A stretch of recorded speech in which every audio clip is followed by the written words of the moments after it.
ঈদের আগে টেইলারদের ডিমান্ড অনেক বেশি বেড়ে যায়। জামা যেহেতু কিনেছি, জামা তো বানাতে দিতেই হবে, আর এর জন্য ভালো টেইলারও প্রয়োজন। সো চলে গেলাম টেইলারের কাছে, আর সাথে সারাদিন কি করলাম সব নিয়ে থাকছে আজকের ব্লগ। তো এভরিওয়ান, আরেকটা রামাদান ব্লগ নিয়ে চলে আসলাম। আর ঈদ আসার আগে মেয়েদের একটা টেনশনের ব্যাপার হয়ে যায়, সেটা হচ্ছে টেইলার মামাদের তো এত বেশি দাম বেড়ে যায় যে জামার অর্ডার নিতেই চায় না। সো আজকে চলে যাব টেইলারের কাছে। তার আগে বাসার কিছু কাজও সেরে নিয়েছিলাম, রান্না বান্নাও টুকিটাকি করে যেতে হবে। আজকে ভাবলাম টমেটো দিয়ে আর মিষ্টি আলু দিয়ে একটা টক রান্না করব। এই টকটা যে কি পরিমাণ মজা, রোজা রাখার পর যদি এরকম একটা টক দিয়ে ভাত খাওয়া যায় তাহলে তো আর কোনো কথাই নেই। তাহলে চলুন আজকের রেসিপিটা আপনাদের সাথে শেয়ার করি। টমেটো আর মিষ্টি আলুগুলো কেটে এখন আমি পানি দিয়ে সেদ্ধ দিতে দিব, আর সাথে দিয়ে দিয়েছি হলুদের গুঁড়া, মরিচের গুঁড়া আর পরিমাণ মতো লবণ। এখন ভালো মতো এটাকে সেদ্ধ করে নেব। আর টক যেহেতু রান্না করব, তেঁতুল তো অবশ্যই লাগবে, তাই তেঁতুলও নিয়ে নিলাম। তেঁতুলটা পানিতে ভিজিয়ে রাখলাম কতক্ষণ। আর এই তো এদিক দিয়ে কিন্তু আমার টমেটো আর হচ্ছে মিষ্টি আলুগুলো একদম সফট হয়ে গেছে।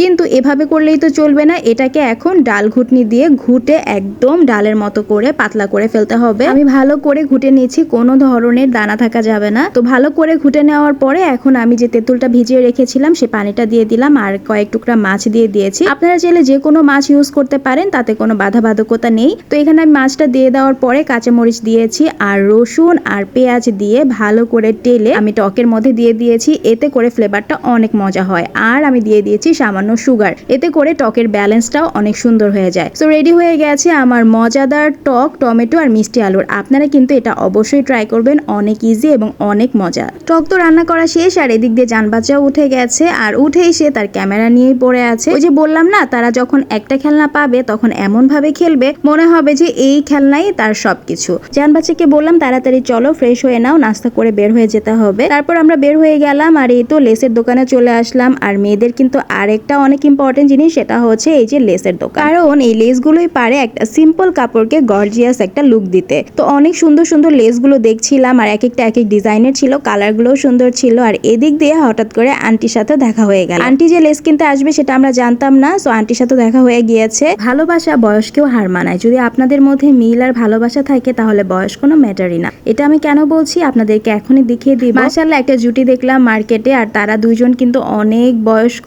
তারপরও দেখুন দুইজন কি সুন্দর করে একত্রিত হয়ে এসেছে শপিং করতে। আর এই যে জান বাচ্চাকে আবার মিল্কশেক কিনে দিল আন্টি, আর তারপর চলে গেলাম জামার মাপ দিতে। জামার মাপ দিয়ে আবার বাসায় ব্যাক করার সময় জান বাচ্চার টেস্টি ট্রিটে ঢুকে পড়লো। নানু ওর পছন্দের সবকিছু কিনে দিল, কারণ তার নানুর কাছে ও আগেই বায়না করেছিল যে টেস্টি ট্রিট থেকে ওকে পেস্ট্রি কিনে দিতে হবে। শুধু কি পেস্ট্রি নিয়েছে, এই যে পেস্ট্রির সাথে আবার রোল নিয়েছে, তার সাথে জার কেক নিয়েছে। তো এখন তো সেই কেকটা নিয়ে বসেছে। তারপর আমি বললাম যে না, তোমার এখন কেক খাওয়া যাবে না, এখন গোসল করে দেন ভাত খেতে হবে, কেক তুমি ইফতারে খাবে। বাট এইসব জিনিস দেখলে তো লোভই সামলানো যায় না। ওর কথা আর কি বলবো, আমারই তো দেখে খেতে ইচ্ছা করছিল। তো ও একটু চকলেট খেয়ে নিল, তারপর শাওয়ার নিয়ে নামাজটাও কমপ্লিট করে ফেললাম।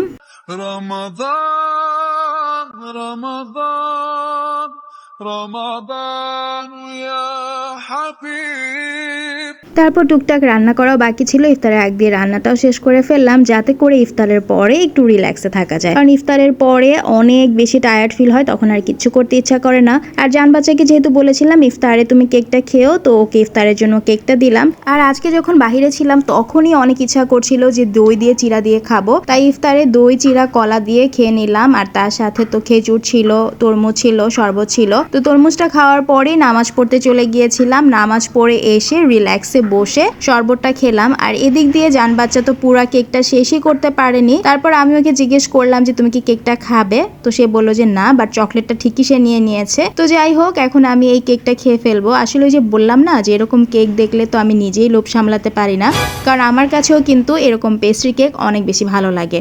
তারপর এই যে মার পাঠানো ভালোবাসা, আম্মু আজকে নুডলস রান্না করেছিল আর সেটা আমাদের জন্য পাঠিয়ে দিয়েছে। তার সাথে এই যে মজাদার টক মিষ্টি বড়ইয়ের আচার, এই আচারটাও কিন্তু অনেক বেশি মজা হয়েছে। আম্মুর হাতের এই নুডলসটা কিন্তু আমাদের অনেক বেশি পছন্দের। অনেক দিন পর আম্মুর হাতের এই নুডলসটা খেলাম, আলহামদুলিল্লাহ। আর শুধু আমাদের জন্যই না, জান বাচ্চার জন্য কিন্তু জান বাচ্চার নানা আইসক্রিম পাঠিয়ে দিয়েছে।